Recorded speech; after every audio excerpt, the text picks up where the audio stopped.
안녕하세요, 여러분. 오늘은 정말 많은 분들이 궁금해하시는 주제에 대해 이야기를 나눠보려고 합니다. 바로 죽음 직전에 나타나는 4가지 현상에 관한 이야기인데요. 얼마 전에 한 구독자분께서 정말 흥미로운 사연을 보내주셨어요. 이분은 할머니의 임종을 지키던 중에 할머니께서 돌아가시기 직전에 갑자기 벽을 보면서 "아, 저기 돌아가신 할아버지가 서 계시네라고 말씀하셨대요. 그리고 몇 분 후에 평온하게 눈을 감으셨다고 합니다. 이 구독자분은 할머니가 정말 돌아가신 할아버지를 보신 건지 아니면 단순한 환각이었는지 궁금해하셨습니다. 사실 이런 경험은 생각보다 많은 분들이 하고 계십니다. 임종을 앞둔 분들이 이미 돌아가신 가족을 본다거나, 갑자기 과거의 기억을 생생하게 이야기한다거나, 또는 평소와 다른 행동을 보이는 경우가 많죠. 이런 현상들은 단순한 우연일까요?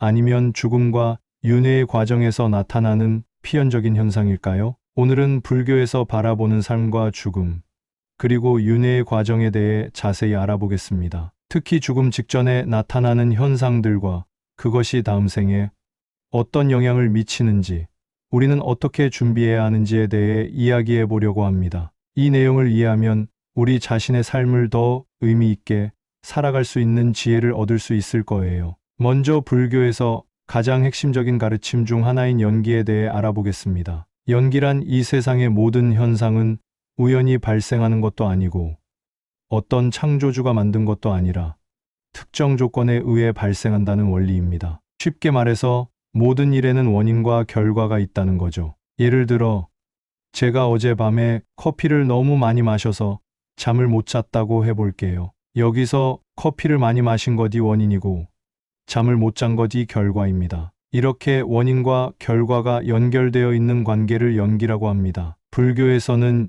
이 연기의 법칙이 우리의 삶과 죽음, 그리고 윤회에도 적용된다고 봅니다. 우리가 이 세상에 태어난 것도, 살아가는 방식도, 그리고 죽음 이후에 어디로 가는지도 모두 연기의 법칙에 따른다는 거죠. 그럼 이제 본격적으로 우리의 삶과 죽음, 그리고 윤회에 대해 알아보겠습니다. 우리 인간을 포함한 모든 생명체는 일반 사물과 달리 물질적인 요소뿐만 아니라 정신적인 요소도 가지고 있습니다. 책상이나 의자는 물질로만 이루어져 있지만 우리는 물질인 몸과 함께 세상을 인식하고 판단하는 정신, 즉 마음을 가지고 있죠. 이 마음은 어떻게 작용할까요? 불교에서는 마음이 접촉을 통해 일어난다고 봅니다. 예를 들어 우리 눈이 아름다운 꽃을 보면 꽃을 보는 의식이 일어납니다. 귀가 음악을 들으면 음악을 듣는 의식이 일어나죠. 이렇게 우리의 감각 기관과 대상이 만나 접촉할 때 의식이 발생합니다. 그런데 재미있는 점은 이 의식이 단순히 대상을 인식하는 데서 그치지 않는다는 거예요. 우리가 좋아하는 것을 보면 행복한 느낌이 일어나고 싫어하는 것을 보면 괴로운 느낌이 일어납니다. 그리고 이 느낌에 따라 우리는 다양한 행동을 하게 되죠. 제가 좋아하는 초콜릿 케이크를 본다고 생각해 보세요. 케이크를 보는 순간 맛있겠다라는 행복한 느낌이 들고 그 느낌 때문에 저걸 먹고 싶다는 욕망이 생깁니다. 그래서 케이크를 사기 위해 지갑을 열게 되는 거죠. 반대로 제가 무서워하는 벌레를 보면 으악하는 괴로운 느낌이 들고 저걸 피하고 싶다는 마음이 생겨서 도망가게 됩니다. 불교에서는 이런 행동의 원인이 되는 마음의 의도를 업이라고 합니다. 업은 크게 유익한 업과 해로운 업으로 나눌 수 있어요. 유익한 업은 괴로움을 줄이고 열반에 가까워지는데 도움이 되는 업이고, 해로운 업은 괴로움을 늘리고 윤회를 지속시키는 업입니다. 우리가 살면서 지은 업은 어떻게 될까요?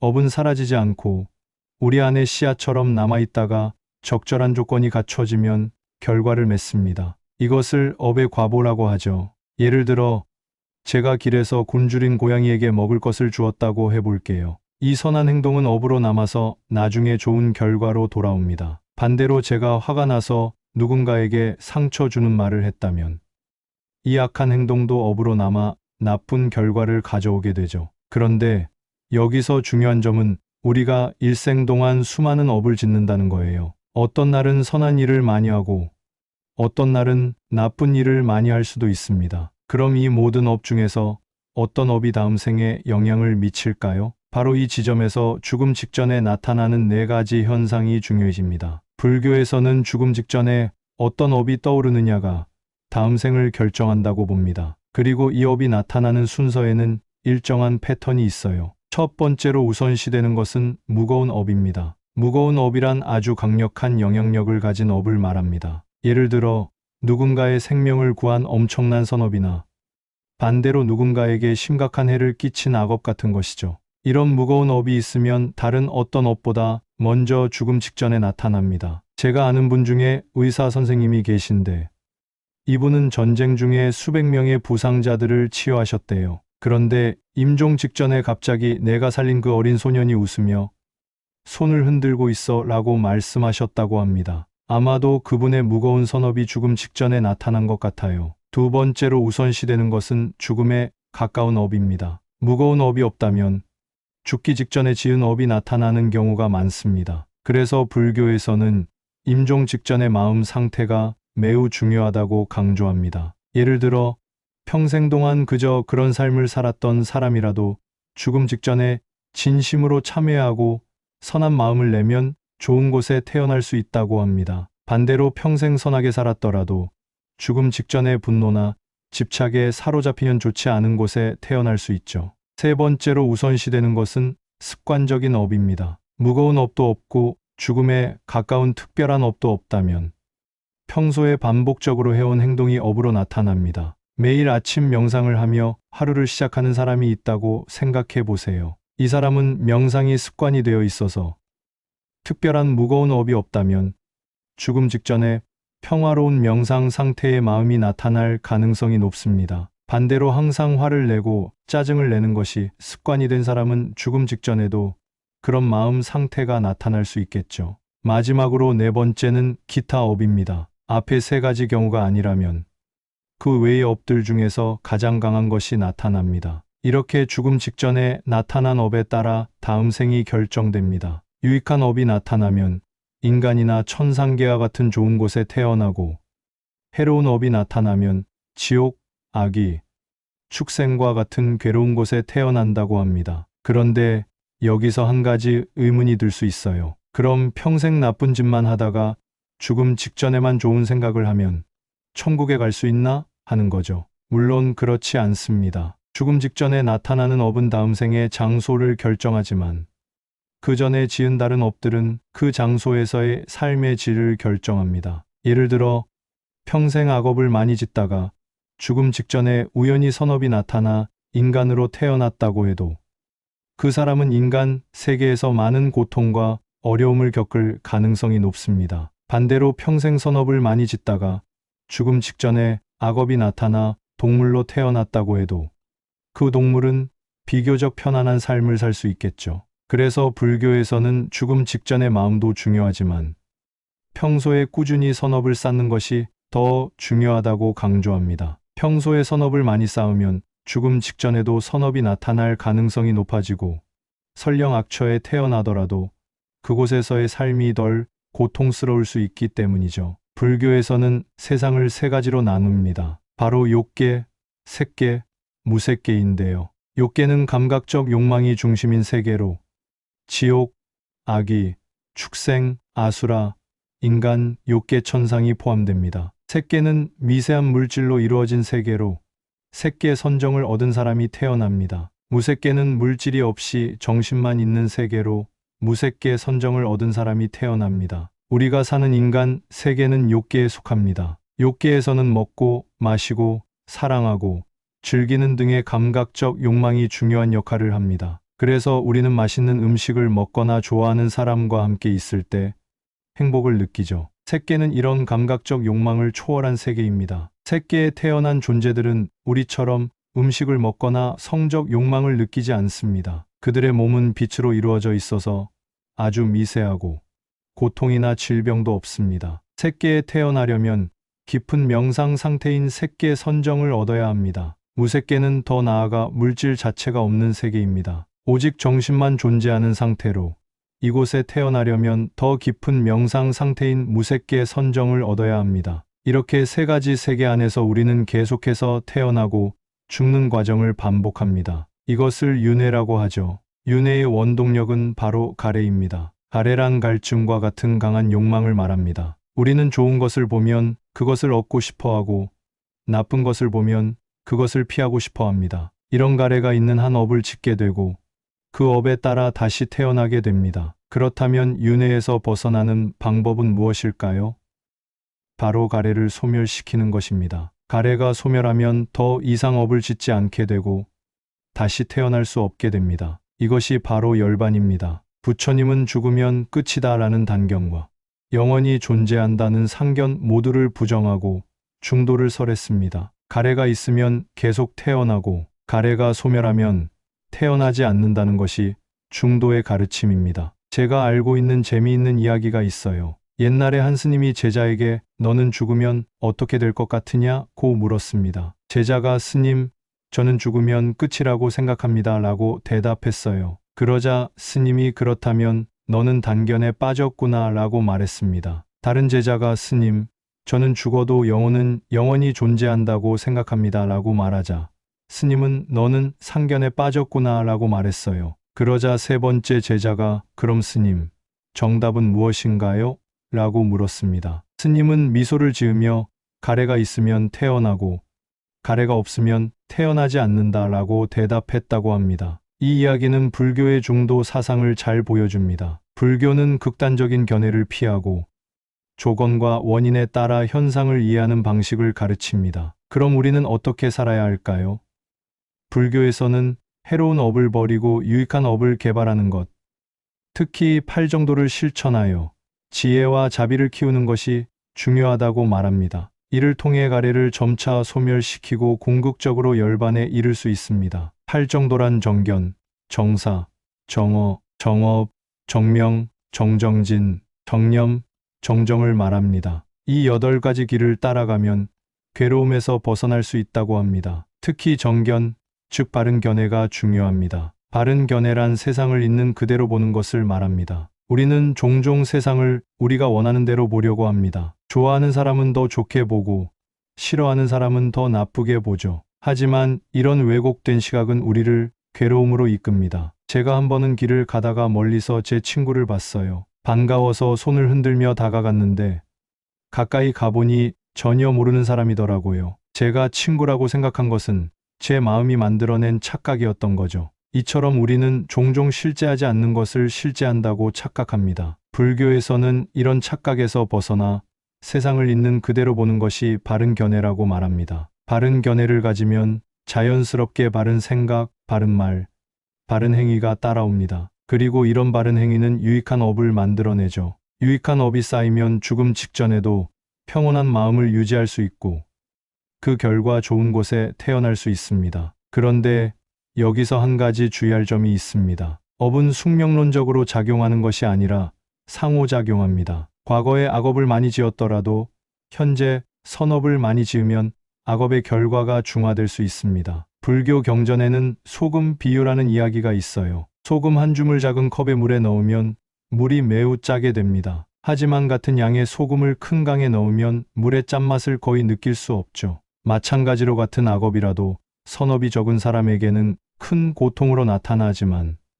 선업이 많은 사람에게는 그 영향이 크게 줄어들 수 있습니다. 이것은 우리에게 큰 희망을 줍니다. 과거에 어떤 일을 했든 지금부터 바르게 살면 미래를 바꿀 수 있다는 거죠. 물론 과거의 업이 완전히 사라지는 것은 아니지만 그 영향력을 크게 줄일 수 있습니다. 제가 아는 한 분은 젊었을 때 정말 험하게 사셨대요. 술도 많이 마시고 싸움도 많이 하고 심지어 감옥에도 다녀오셨습니다. 하지만 어느 날 불교를 만나고 나서 완전히 달라지셨어요. 술을 끊고 명상을 시작하셨고 자원봉사도 열심히 하셨습니다. 지금은 주변 사람들에게 존경받는 분이 되셨죠. 이분은 종종 내가 젊었을 때 지은 업이 너무 커서 걱정이다 라고 말씀하시는데 저는 항상 지금 짓고 계신 선업이 과거의 악업을 중화시키고 있습니다 라고 위로해 드립니다. 이처럼 업은 변화할 수 있고 우리는 지금 이 순간부터 더 나은 미래를 만들어갈 수 있습니다. 그리고 이것이 바로 불교가 주는 희망의 메시지입니다. 자,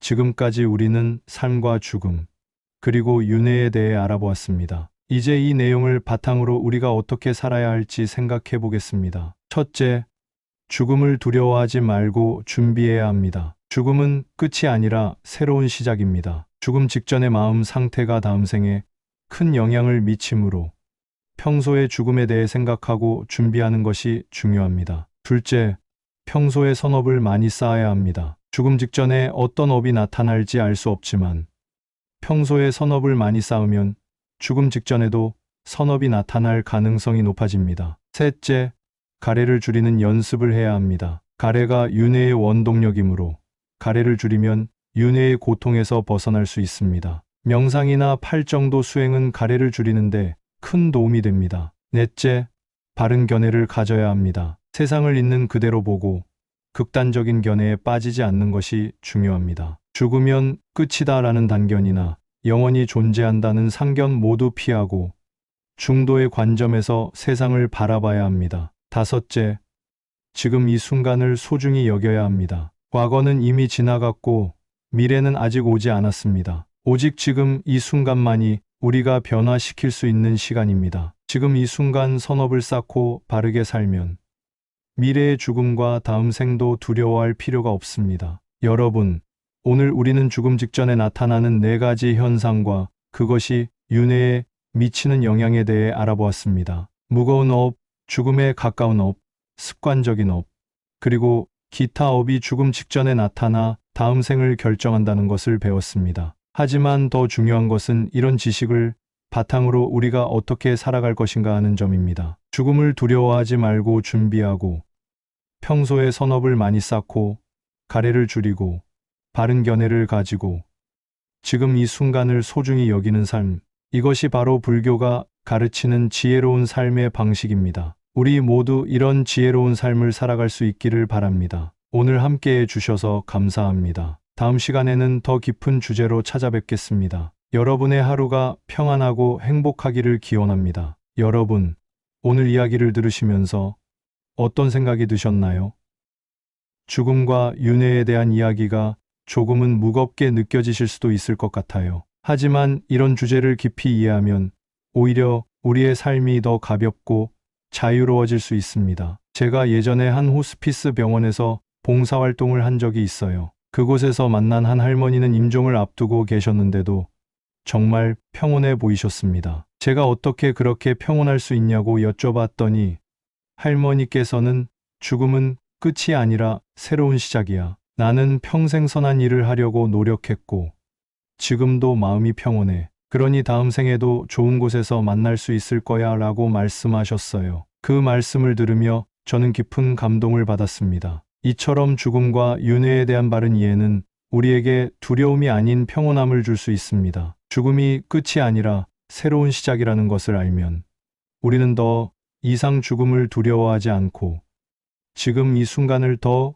의미 있게 살아갈 수 있게 됩니다. 그런데 여기서 한 가지 주의할 점이 있어요. 윤회를 믿는다고 해서 현재의 삶을 소홀히 해서는 안 됩니다. 어차피 다음 생이 있으니까 이번 생은 대충 살아도 되라고 생각하는 것은 큰 오해입니다. 오히려 윤회를 믿기 때문에 현재의 삶이 더 중요해집니다. 현재 우리가 짓는 업이 다음 생을 결정하기 때문이죠. 또한 윤회를 믿는다고 해서 현실에서 도피하거나 사회적 책임을 회피해서도 안 됩니다. 불교에서 말하는 윤회는 현실 도피가 아니라 오히려 현실에 더 깊이 참여하고 책임감 있게 살아가라는 가르침입니다. 예를 들어 환경 문제를 생각해 보세요. 윤회를 믿는다면 우리는 환경을 더 소중히 여겨야 합니다. 왜냐하면 우리가 파괴한 환경에서 우리 자신이나 우리의 자손들이 다시 태어날 수 있기 때문이죠. 마찬가지로 사회 정의나 인권 문제에도 더 관심을 가져야 합니다. 우리가 만든 불평등한 사회에서 우리 자신이 약자로 태어날 수도 있으니까요. 이런 관점에서 보면 윤회는 단순한 종교적 믿음이 아니라 우리의 삶과 사회를 더 나은 방향으로 이끄는 지혜라고 할 수 있습니다. 그럼 이제 조금 더 구체적으로 죽음 직전에 나타나는 4가지 현상에 대해 더 깊이 알아보겠습니다. 첫 번째로 우선시되는 무거운 업에 대해 좀 더 자세히 알아볼까요? 무거운 업이란 그 영향력이 매우 강력해서 다른 어떤 업보다 우선적으로 결과를 맺는 업을 말합니다. 불교에서는 특히 5가지 무거운 악업을 오역죄라고 부릅니다. 이는 아버지를 죽이는 것, 어머니를 죽이는 것, 아라한 깨달은 성자를 죽이는 것, 부처님의 몸에서 피를 내는 것, 승단의 화합을 깨는 것을 말합니다. 이런 무거운 악업을 지은 사람은 죽음 직전에 그 업이 나타나 반드시 지옥에 태어난다고 합니다. 물론 이후에 선업을 많이 지어서 그 고통을 줄일 수는 있지만 지옥에 태어나는 것 자체는 피할 수 없다고 합니다. 반대로 무거운 선업도 있습니다. 예를 들어 깊은 선정에 들어 그 상태로 죽음을 맞이하면 새끼나 무새끼에 태어날 수 있습니다. 또한 깊은 자비심으로 많은 생명을 구하거나 큰 보시를 하거나 깊은 지혜를 개발하는 것도 무거운 선업이 될 수 있습니다. 두 번째로 우선시되는 죽음에 가까운 업은 임종 직전의 마음 상태와 관련이 있습니다. 무거운 업이 없다면 죽기 직전에 어떤 마음을 내느냐가 다음 생을 결정합니다. 이것이 바로 불교에서 임종의식이 중요한 이유입니다. 임종 직전에 평온한 마음을 유지하고 선한 생각을 할 수 있도록 돕는 것이 중요하죠. 예를 들어 티베트 불교에서는 바르도 퇴돌이라는 임종의식을 통해 죽어가는 사람이 평온한 마음으로 죽음을 맞이할 수 있도록 돕습니다. 우리나라에서도 임종 직전에 아미타불을 염하는 의식이 있습니다. 이는 죽어가는 사람이 아미타불을 생각하며 평온한 마음으로 죽음을 맞이하면 극락세계에 태어날 수 있다는 믿음에서 비롯된 것이죠. 세 번째로 우선시되는 습관적인 업은 우리가 평소에 반복적으로 하는 행동과 관련이 있습니다. 무거운 업도 없고 죽음에 가까운 특별한 업도 없다면 평소의 습관이 죽음 직전에 나타납니다. 이것이 바로 평소의 습관이 중요한 이유입니다. 우리가 매일 하는 작은 행동들이 모여서 우리의 성격과 습관을 형성하고 이 습관이 죽음 직전에 나타나 다음 생을 결정할 수 있기 때문이죠. 예를 들어 평소에 화를 잘 내는 습관이 있는 사람은 죽음 직전에도 화를 낼 가능성이 높고 그 결과 좋지 않은 곳에 태어날 수 있습니다. 반대로 평소에 자비로운 마음을 내는 습관이 있는 사람은 죽음 직전에도 자비로운 마음을 낼 가능성이 높고 그 결과 좋은 곳에 태어날 수 있죠. 그래서 불교에서는 평소에 선한 습관을 기르는 것이 중요하다고 강조합니다. 매일 명상을 하거나 자비로운 마음을 내거나 보시를 하는 등의 선한 습관을 기르면 그 습관이 죽음 직전에 나타나 좋은 곳에 태어나는 데 도움이 될 수 있습니다. 마지막으로 네 번째, 기타 업은 앞에 세 가지 경우가 아닐 때 나타나는 업입니다. 이는 우리가 일생 동안 지은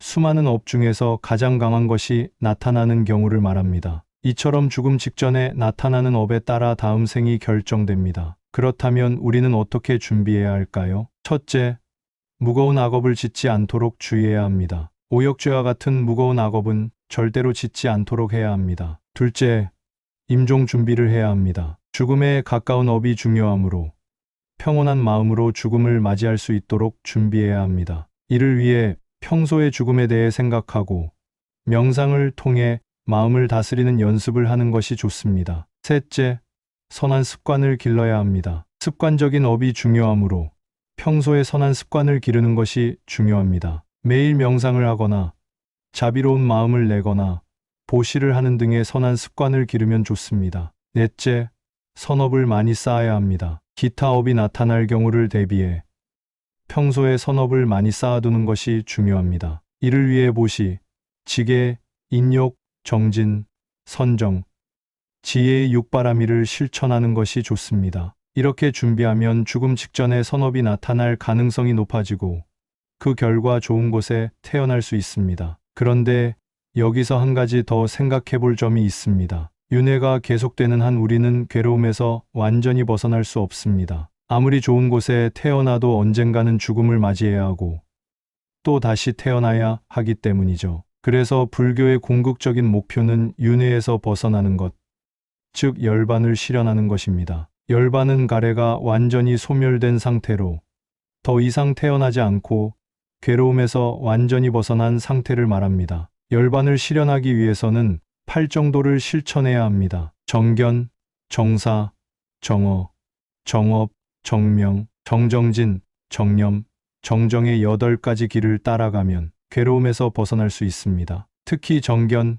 즉 바른 견해가 중요합니다. 바른 견해란 세상을 있는 그대로 보는 것을 말합니다. 우리는 종종 세상을 우리가 원하는 대로 보려고 합니다. 좋아하는 사람은 더 좋게 보고 싫어하는 사람은 더 나쁘게 보죠. 하지만 이런 왜곡된 시각은 우리를 괴로움으로 이끕니다. 바른 견해를 가지려면 세상을 있는 그대로 보는 연습을 해야 합니다. 이를 위해 명상이 큰 도움이 됩니다. 명상을 통해 우리는 마음의 작용을 관찰하고 왜곡된 시각을 바로잡을 수 있습니다. 또한 바른 견해를 가지려면 불교의 핵심 가르침인 사성제를 이해해야 합니다. 사성제란 괴로움의 진리, 괴로움의 원인, 괴로움의 소멸, 괴로움의 소멸에 이르는 길을 말합니다. 괴로움의 진리는 삶이 본질적으로 괴로움을 포함하고 있다는 것을 말합니다. 태어남, 늙음, 병든, 죽음, 사랑하는 것과의 이별, 미워하는 것과의 만남, 원하는 것을 얻지 못함, 오치온에 대한 집착 등이 모두 괴로움입니다. 괴로움의 원인은 가래입니다. 감각적 욕망에 대한 가래, 존재에 대한 가래, 비존재에 대한 가래가 괴로움의 원인입니다. 괴로움의 소멸은 가래가 완전히 소멸된 상태, 즉 열반을 말합니다. 괴로움의 소멸에 이르는 길은 팔정도를 말합니다. 이런 사성제를 이해하고 팔정도를 실천하면 우리는 가래를 소멸시키고 열반을 실현할 수 있습니다. 그리고 열반을 실현하면 더 이상 윤회하지 않고 괴로움에서 완전히 벗어날 수 있습니다. 물론 열반을 실현하는 것은 쉬운 일이 아닙니다. 오랜 시간 동안의 꾸준한 수행이 필요합니다. 하지만 그렇다고 해서 포기할 필요는 없습니다. 우리는 지금 이 순간부터 조금씩 나아갈 수 있습니다. 예를 들어 매일 10분씩이라도 명상을 하거나 하루에 한 번이라도 자비로운 마음을 내거나 작은 보시라도 실천하는 것부터 시작할 수 있습니다. 이런 작은 실천들이 모여 큰 변화를 만들어낼 수 있습니다. 그리고 무엇보다 중요한 것은 지금 이 순간을 소중히 여기는 것입니다. 과거는 이미 지나갔고